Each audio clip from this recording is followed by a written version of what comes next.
Hi, everybody. I'm here with 2025 Distinguished Alumni Hall of Fame inductee Paul Hartranft.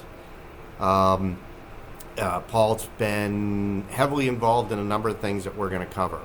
But let's go back. You graduated in '64.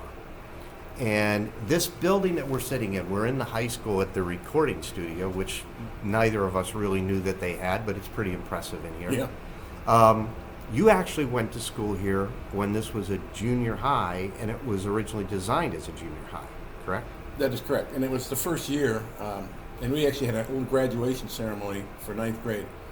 So we were like the first ninth grade to graduate out of the school. And then we went back up to the high school. Which was what many would recognize as the middle school. Now the middle school. Because it used to be, everything was in that, well, now you had Forest View and Glenview there. So when you were at Parkside, was it just 9th, 10th, 11th, 12th? Or do you remember? No, when we started off down there, you calling it Parkview, Sorry. I never used that term, but it's it was actually from 7th grade to 12th.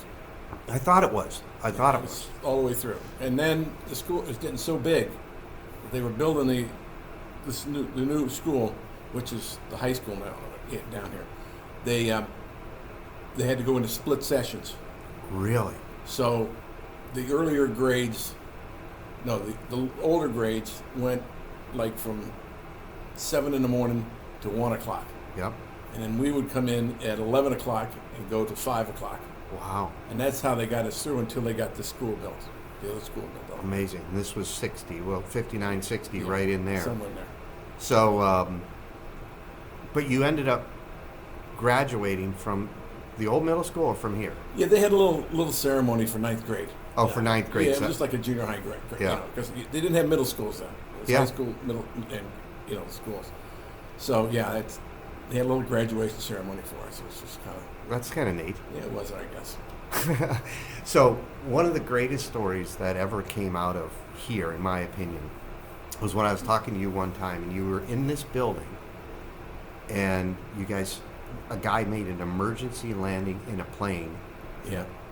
He was trying to get to Burke Lake, and he wasn't going to make it. And I don't remember if it was a gas problem or an engine problem, but whatever it was. But he came back. You got to remember, the football field was not here. It was still held up at the old school.